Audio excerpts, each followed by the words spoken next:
The whole world is governed by laws, the universe, in fact. Laws. We call it the law of electricity. We call it the law of gravity. There's mathematical laws, there's physical laws, speed and velocity laws, agricultural laws. There's all kinds of laws. Now that we find ourselves on the spinning planet, you just have to learn what I call the setup. Learn the setup. Life's setup. Now, we didn't set it up, but we're here, so you got to learn it. And we should learn the setup for two basic reasons. Number one, to keep from getting hurt. It's one of the major reasons for learning, so you won't get hurt. See, economically, socially, personally, you can get hurt just not knowing. Ignorance is not bliss. Ignorance is poverty. Ignorance is tragedy. You got to know, or you're going to get hurt. It's good to know not to walk out the 10-story window. That's excellent information. Now, what if a guy didn't know and he walks out? Now he's dead at the bottom. Somebody says, well, the poor guy didn't know. You got to know, or you're going to get hurt. Okay. Now, here's a parenthesis. You don't have to like the setup. I don't ask you to like how it is. That's not what's important. But it is important to learn how it is. Okay, so you don't have to like it, but you should learn it. That's what I tell the kids, right? Make sure you get the information. What you think about it, that's up to you. What you're going to do with it, that'll soon be up to you. But make sure you get it. See, there's nothing worse than being stupid. Nothing. I mean, being broke is bad. But being stupid is awful. And what's really bad is being broken stupid, right? That's about the end of the world. I mean, there isn't anything much worse than that. Unless you're sick. Sick, broken, stupid. I mean, that is it, right? There's nowhere else to go. So make sure you get the information. It's key. You don't have to like it, but learn it. If this big monstrous thing lifts up in the sky, hangs there for a little while, cuts loose, comes crashing down, boom, shakes the ground for 5 miles. And then this big monstrous thing lifts back up in the sky, hangs there for a little while, cuts loose again, comes crashing down, boom, shakes the ground for 5 miles. It just keeps doing it, this big monstrous thing, lifting up and then crashing down, boom. Now, you might come along one day and say, that's got to be a stupid arrangement. Which is okay. You're entitled to your opinion. But the first thing you should learn to do is get out from under it, right? That's number one. You might have a great moral argument. You might want to shake your finger at the sky, but do it from over there, right? So you don't get smashed. It's called your basic smart.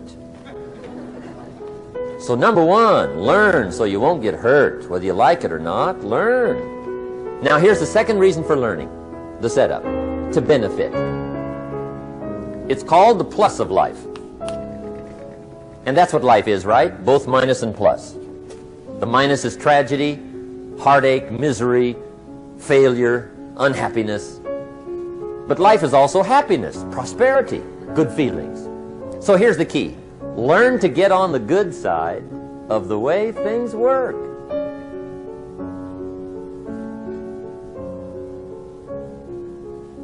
Now, here's two of the basic laws, and we'll take our break. Shoaff taught me these. They come from the Bible. Now, again, I'm an amateur, okay? When it comes to the Bible, I'm not a pro. So you'll sort of have to take my way of putting it. But here they are. The first one is the law of use. The law of use. And it goes something like this. Whatever you don't use, you lose. Lack of use causes loss.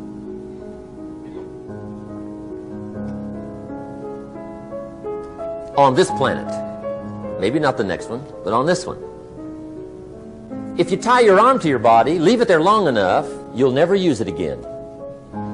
It's over for the arm. Now, it may not be over, but it's over for the arm. The only way to keep the use of this arm is what? Keep using it. If you quit, you lose automatically. They don't bring it up for a vote. You lose automatically when you quit. Now, the same thing that goes for your arm goes for your brain, mentality. The same thing goes for all the human virtues. Ambition, unused, declines. Strong feelings, unused, diminish. It doesn't grow, it diminishes.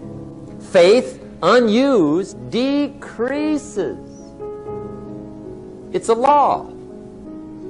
Vitality, unused, diminishes. Energy, unused, decreases. The guy says, well, I'm going to save up my energy. You can't do that. That's like trying to save today, put it on the end of the year. See, you can't do that. They'll come take you away. If you don't use today, what? It's lost. The guy says, well, I'll work twice as hard tomorrow to make up for it. See, that's foolish. You could have done that anyway. Today unused is lost. A talent unused is lost. An ability unused is lost. So here's one of the key expressions of the evening. Take a new inventory of yourself.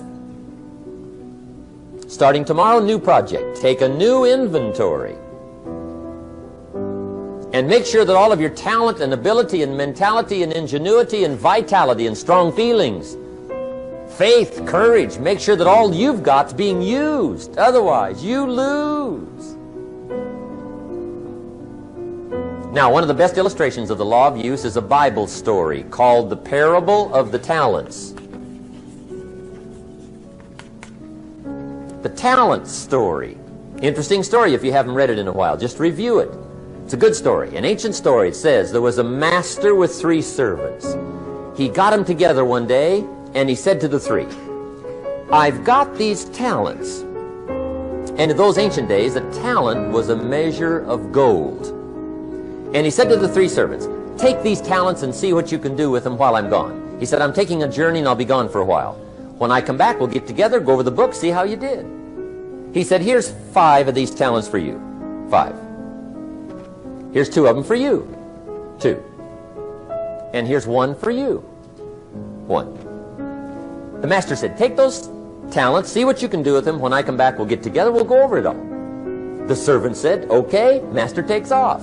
According to the ancient story, the master comes back from his trip.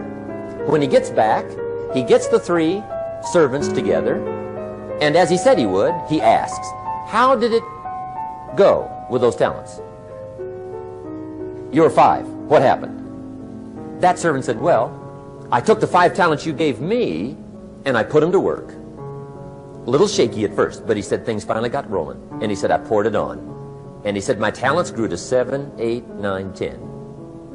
He said, I doubled my talents from 5 to 10. Books will show. Master said, one heck of a job. Or something like that. He said, I gave you 2 talents. What happened? That servant said, about the same thing happened to me. I put those 2 talents to work, poured it on. They grew to 3 and then to 4. He said, I doubled my talents from 2 to 4. Books will show. Master said, well done. He said, I gave you 1 talent. What happened? That servant said, well, I took the talents you gave me and I carefully wrapped it and I dug a hole and buried it. And camouflaged it, I suppose, right, so nobody would steal it. And he said, fortunately, nobody got it. And he said, I knew you were going to be here today, so I dug it up. Here it is, safely wrapped. I did not lose it while you were gone. According to the ancient story, the master said, take that talent away from him and give it to the man that's got 10. Now you might say, well, I don't like that arrangement. The poor guy's only got 1 talent. He's already got 10. It ought to be more even. Remember, I didn't ask you to like it. But this one I would ask you to learn, because it simply means whatever you do not employ, you forfeit. It's a law. So learn well the law of use. Now here's the second one, and we're going to take our break. Second law. from the Bible. This one we've heard since we were small, I'm sure. It's called the law of sowing and reaping. In fact, we've probably heard it so often we could quote it. It says, whatever you sow, what? You shall reap. Fairly blunt, hopefully clear. Here's my first suggestion on the law of sowing and reaping. Don't try to beat it. You might as well try sitting on the sun in the morning. Keep it from coming up. You'll have better luck. Whatever you sow, you reap. Now, for a fair share of my life, I'm a bit mixed up on how all this applies. Among a lot of things I was mixed up on. I knew I wasn't reaping too good. That I understood. My problem was I was confused about what was causing it.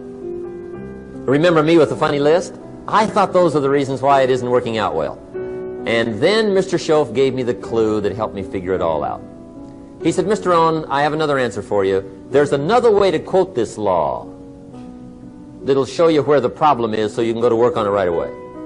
All you need to know is where the problem is, then you can go to work on it. So he quoted me the law another way, and I found out what my problem was. Here's the way you quote the law. Whatever you reap is what you've sown. Now I knew what my problem was. Whatever you reap is what you've sown. If you don't like the crop, who do you look up? Answer, whoever planted it. And where do you find who planted your crop? Answer, in the mirror. What I finally learned to do come fall was to go to the mirror. That's where you go. And if necessary, you say, a few skinny carrots? I got to be unimpressed. Where were you last spring? Asleep? Didn't you read the books? Did you break your hoe? Let me give you 7 key points to the law of sowing and reaping. Let's tick right down through the list of 7, and it'll be break time. 7 points to sowing and reaping. Here's part of the philosophy that really helped me to make some changes in life direction. Number 1, the law of sowing and reaping is negative. That's number 1, which simply means if you sow bad, you reap bad. Now this is kind of 3rd grade, but it doesn't hurt to go over the basics. If you plant thistle seeds, you don't get pumpkins. Honest, no use looking for pumpkins. John says, how come no pumpkins? Come on, John. The law's negative. That's how come. Now here's number 2. The law's positive. Which simply means if you sow good, you reap good. If you plant pumpkin seeds, you don't get thistles. Not from pumpkin seeds.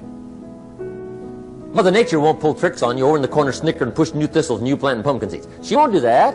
You will get pumpkins from pumpkin seeds, and the reason is because the law is positive.